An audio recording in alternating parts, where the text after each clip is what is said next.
Olá, esse é o Saber Direito Responde, eu sou o advogado Ricardo Mendonça, especialista em Direito Médico. Estamos de volta aqui com os nossos alunos para esclarecer as dúvidas que surgiram no decurso do nosso curso de Direito Médico durante essa semana.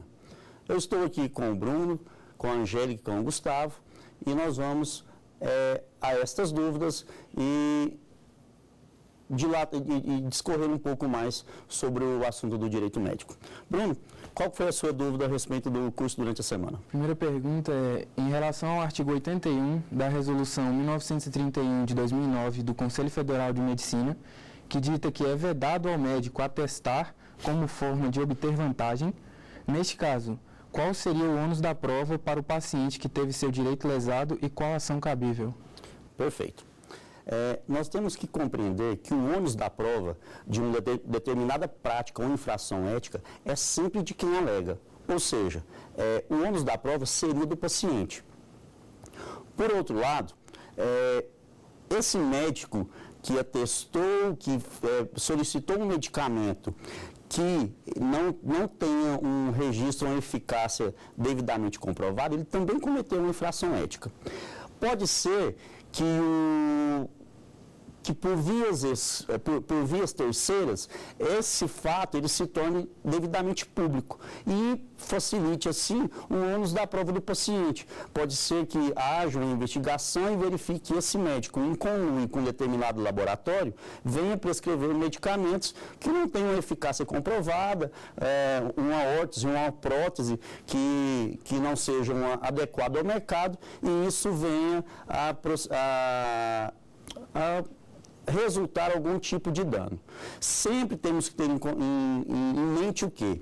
Que o ônus da prova, ele é de quem alega, a não ser que, de acordo com o artigo 6º do Código de Defesa do Consumidor, o juiz venha a entender que esse ônus da prova, ele deve ser invertido em face da hipossuficiência do paciente em relação ao médico. Perfeito? Na troca de um plantão, quando um médico, confiando na pontualidade do colega, deixa o plantão, mas o substituto não chega e o doente, pela falta de profissional, vem a sofrer graves danos, nesse caso, a quem será atribuída a culpa? Perfeito. O que devemos observar é o seguinte: no Código de Ética Médica, tem alguns deveres que são delegados ao médico e algumas vedações. Se nós observarmos todo o corpo do Código de Ética Médica, ele estabelecerá sempre que é vedada ao médico a seguinte prática. Dentre essas práticas, é considerado infração ética o abandono de plantão. Ou seja, se ele está responsável por um determinado plantão, que será repassado ao próximo colega, e esse próximo colega não comparece para assumir o plantão, esse profissional ele deve permanecer em plantão até que um novo substituto seja recolocado para substituí-lo. Caso ele venha abandonar esse plantão, ele responde pelos atos éticos, e se houver algum prejuízo, alguma má prática, alguma intercorrência em face disso que cause um prejuízo, ele também será responsabilizado. Entretanto, o seu colega que também não compareceu ao plantão que deveria assumir, ele responderá perante o Conselho Regional de Medicina. Esse fato ainda, por obrigatoriedade, ele deve levar a conhecimento do diretor técnico do hospital para que as providências sejam tomadas num fato grave como esse. A família pode requerer indenização prevista no artigo 949 do Código Civil, que diz sobre ocorrer lesão ou outra ofensa à saúde, mesmo que ela esteja em estado terminal. Portanto, se sabe que o paciente irá falecer. Vamos levar em consideração a premissa do artigo 949. O artigo 949, ele estabelece que o profissional será responsável pela lesão que causar ao terceiro, bem como a reparação de lucros cessantes até que ele se convaleça. Pois bem, entendo que não é o caso, Gustavo, de uma distanásia. Por quê? Considera-se que o paciente ele teve uma lesão. O paciente em distanásia, ele já se encontra em um estado terminal. Ele vem de um fato, de uma doença pré-existente. Ou seja, ele não terá uma lesão praticada pelo médico, a não ser que esse médico praticou uma lesão anterior e esse paciente venha em estado vegetativo proveniente dessa lesão. Caso seja esse o caso, o profissional ele responde pela sua má prática. Caso essa distanase ela venha de uma doença pré-existente e ele esteja em fase terminal dessa mesma doença, a família não tem o interesse de agir pelo fato de que ela deseja que seu ente permaneça vivo. Ou então, se essa distanásia foi continuada, foi provocada num período já de falta de consciência desse paciente, a família com certeza foi chamada a anuir pelo prosseguimento dos atos paliativos e alimentação artificial desse paciente. Então, eu não vejo a aplicação do artigo 949 no caso de distanásia, a não ser que a distanásia tenha sido provocada por uma má prática anterior. Caso haja inércia ou a imperícia médica no ato cirúrgico e dessa imperícia resulte a morte do paciente, a família poderia entrar com uma ação civil ou penal contra o médico ou ele estaria isento de responder a qualquer ação contra a sua pessoa? Pois bem, nós estudamos durante a semana que a culpa do médico ela é aferida através dos elementos da culpa, quais sejam a negligência, a imperícia e a imprudência. Como você me indicou um ato de imperícia, nós temos que esse médico não tinha habilitação, não tinha habilidade técnica, ou seja, ele não era especialista para trabalhar em cima da atividade que ele causou essa lesão no paciente. Dessa forma, nós temos que ele responde com um grau maior de responsabilidade. Então, cabe sim a sua responsabilidade civil, criminal e administrativa perante o Conselho Regional de Medicina, que indicará os elementos e o grau de sua culpa, aplicando a penalidade prevista na resolução pertinente. Quem responde pelas eventuais falhas cometidas ao paciente? O hospital ou o médico? As falhas cometidas pelos hospitais e pelos médicos, elas são distintas, correto? Nós temos que entender o seguinte, sendo falhas cometidas pelo médico, elas deverão ser aferidas mediante a existência de culpa. Já as cometidas pelos hospitais, elas inicialmente possuem um caráter de responsabilidade objetiva, respondem independentemente de culpa. Por quê? Porque o hospital trata-se de uma pessoa jurídica, assim determina o Código de Defesa do Consumidor e mais. O hospital, ele presta um serviço de hotelaria. Então, esses danos causados, ele tem uma responsabilidade. Por exemplo, temos que um determinado paciente se levantou para se dirigir ao toalete e escorregou numa poça de água. Isso aí é um dano de hotelaria, não tem relação a um dano médico profissional, mas sim de um estabelecimento que prestou mau serviço de internação, de hotelaria. Responde de forma objetiva. Já as relações onde há relação de emprego entre médico e hospital, havendo uma prática médica, responde médico e hospital em conjunto.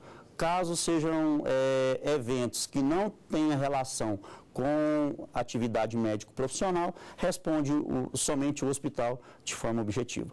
A falta de informações do médico com a família sobre os procedimentos utilizados e os resultados obtidos podem ser pressupostos de culpa, caso ocorra algo com o paciente, seja a lesão ou a morte? Olha, a falta de informação, ela é considerada um pressuposto de culpa. Em qual modalidade? Na negligência. Por quê? Porque se não houve a prestação da informação necessária, esse profissional ele deixou de fornecer as informações devidas e necessárias, seja através dos atos a serem praticados, seja através dos efeitos adversos, da iatrogenia, que são os resultados esperados de um determinado tratamento, como, por exemplo, a queda de cabelo numa radioterapia. Então, em face dessa falta de informação constante do termo de consentimento informado e esclarecido, responde sim o médico por esse ato omissivo dele. E dessa forma, ele será responsabilizado na modalidade de negligência. Vamos agora a um intervalo e já retornamos com mais dúvidas a respeito do Saber Direito Responde.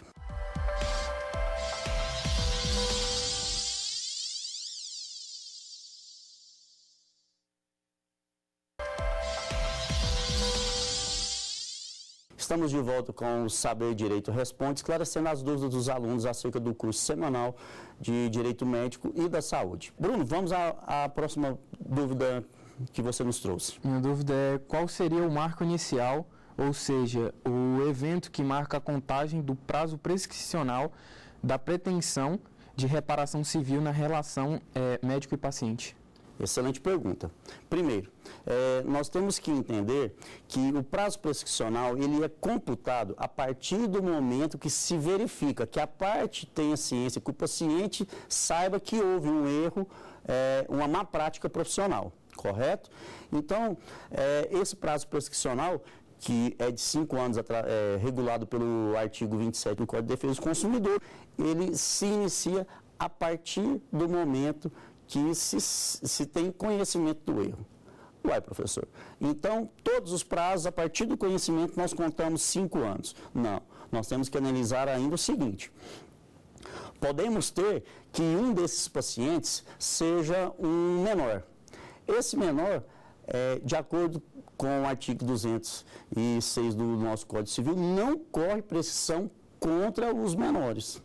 Então, o prazo prescricional desse menor, mesmo que se saiba hoje que houve uma má prática, ele só iniciará no momento em que esse menor completar 18 anos de idade e assim iniciará a fluência do prazo de 5 anos.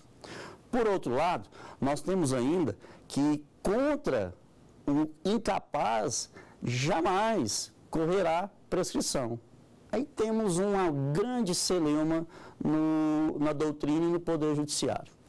Já que contra o incapaz jamais correrá um prazo prescricional, como analisaremos o fato de uma pessoa que é incapaz absolutamente ad eterno, que ela nunca adquirirá uma capacidade em face, por exemplo, de uma doença degenerativa?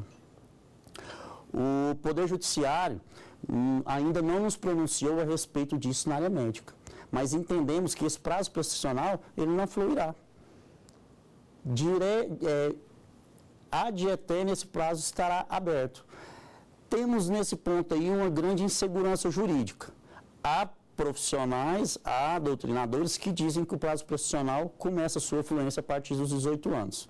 Outros entendem que esse prazo prescricional ele jamais decorrerá, existindo o direito ad eterno. Eu entendo que há uma grande insegurança jurídica nessa parte e que precisamos de maiores enriquecimentos a respeito disso. Há obrigatoriedade ou não de o Estado, em observância do direito à saúde, custear medicamentos não registrados pela Anvisa? Sim. A respeito dos medicamentos não registrados pela Anvisa, nós temos que estabelecer alguns critérios de proporcionalidade e de bom senso, de boa fé mesmo. Por quê? Porque há medicamentos que têm bases científicas em outros países, porém que por burocracias administrativas da nossa Agência Nacional de Vigilância Sanitária ainda não tiveram um registro no território brasileiro. Caso esses medicamentos tenham sua eficácia, segurança e eficiência comprovada em outros países, em outras agências reguladoras, vejo que há sim a possibilidade de uma determinação judicial para que o Estado venha a fornecê-lo. Entretanto, se esse medicamento não tiver nenhum tipo de registro, nem eficácia comprovada em outros países, eu entendo que é necessário maiores estudos e maiores índices de pesquisa para que o Estado seja compelido a vir fornecer esse tipo de medicamento, sabe-se lá se ele seja um medicamento mesmo ou só uma substância química. A Resolução 1995 de 2002 do Conselho Federal de Medicina diz que o médico deixará de levar em consideração os direitos antecipados de vontade do paciente ou representante, que estiver em desacordo com o Código de Ética Médica. Isso não contraria o princípio da autonomia, que diz respeito sobre a pessoa ter razão e capacidade de poder fazer as suas escolhas? Sim, Gustavo.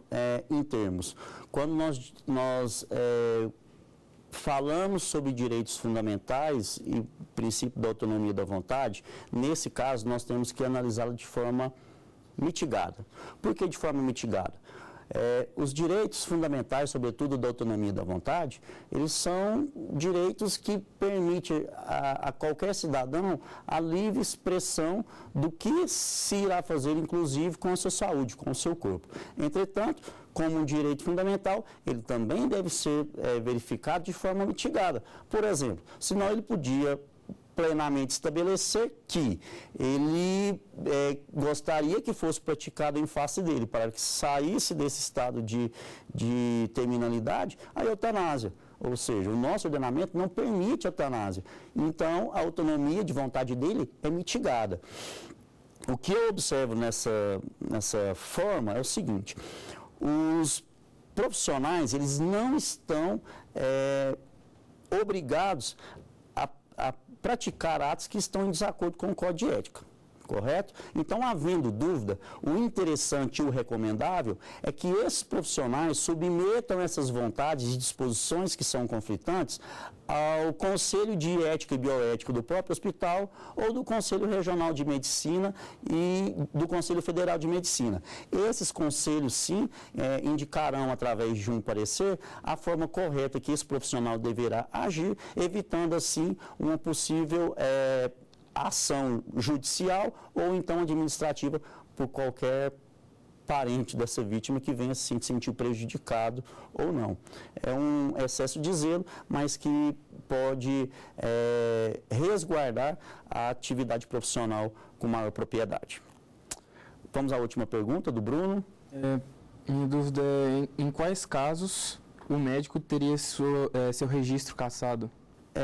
A nossa resolução, que estabelece o Código de Processo Ético e a legislação que dispõe sobre os conselhos federais e também no artigo 20 as penalidades contra as infrações médicas, não dispõe de uma gradação específica e limitada de quais atos deverão ser praticados para que haja a cassação do registro médico. Esses atos, eles dependem da gravidade e do julgamento dos conselheiros desse plenário do Conselho Regional de Medicina. Então, nós não temos um ato que seja mais grave ou outro menos grave. São fatos que serão analisados, condutas reiteradas e prejuízos reiterados. Pode ser que o profissional médico jamais tenha cometido um ato que leve ao óbito de um paciente. Porém, ele cometeu vários atos sequenciais que vêm o quê? Causar danos de menor proporção a esse paciente. Então, esse profissional também, ele estará sujeito à perda do seu registro profissional sem sequer ter qualquer dia causado a morte de um paciente.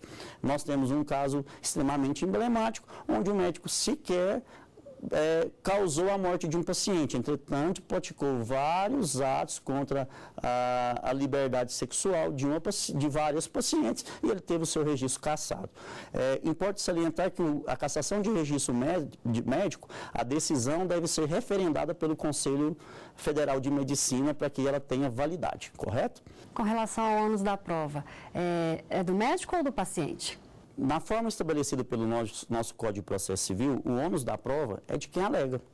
Ou seja, aquele que promover um processo judicial ou um procedimento administrativo, ele tem a obrigação de juntar com as suas razões de fato as provas que fazem jus ao seu direito.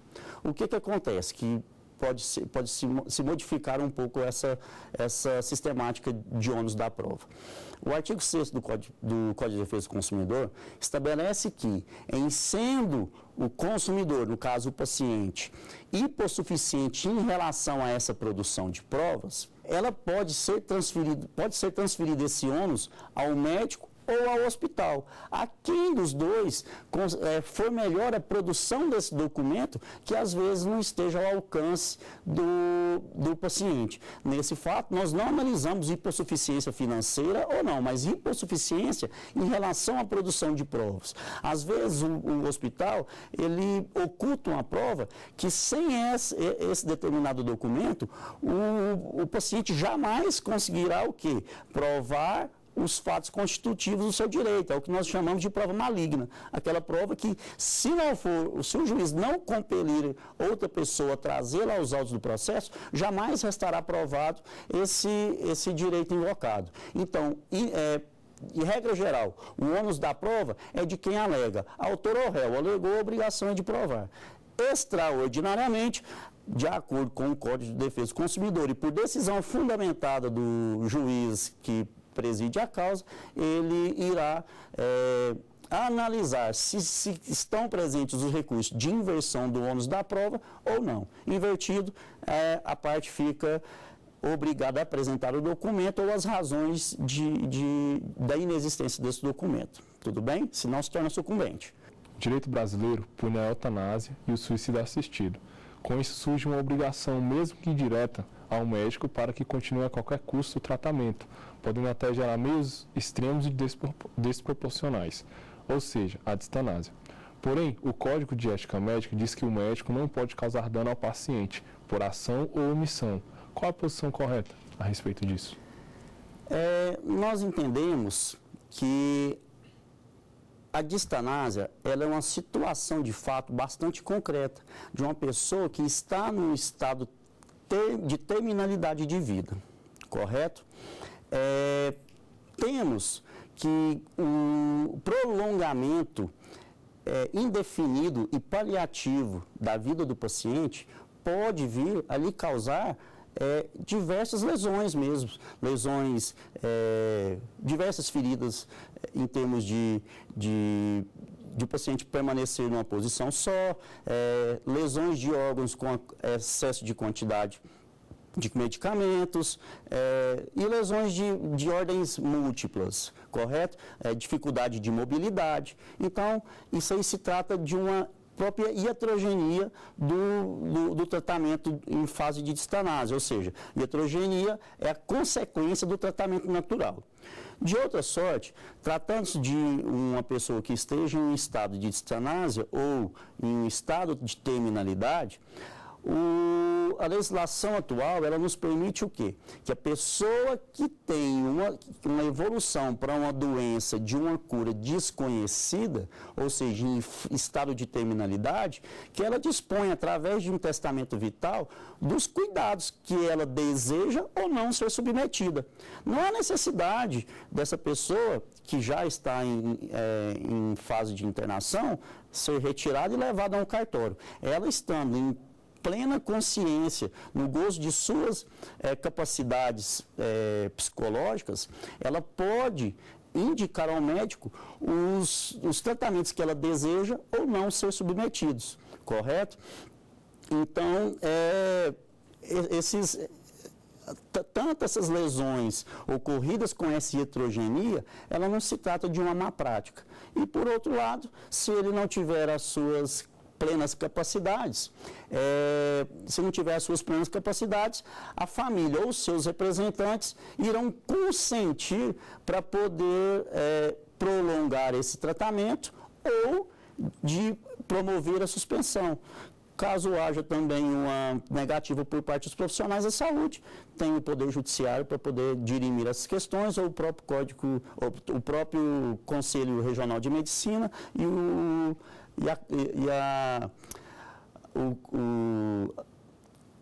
Comitê de Ética do próprio hospital poderá manifestar a respeito do assunto.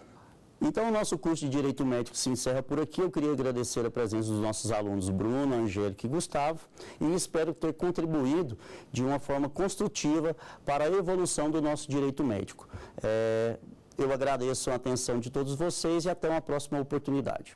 Tem dúvidas sobre o assunto? Então mande um e-mail para saberdireito@stf.jus.br. Você também pode estudar pela internet acessando o site www.tvjustiça.jus.br.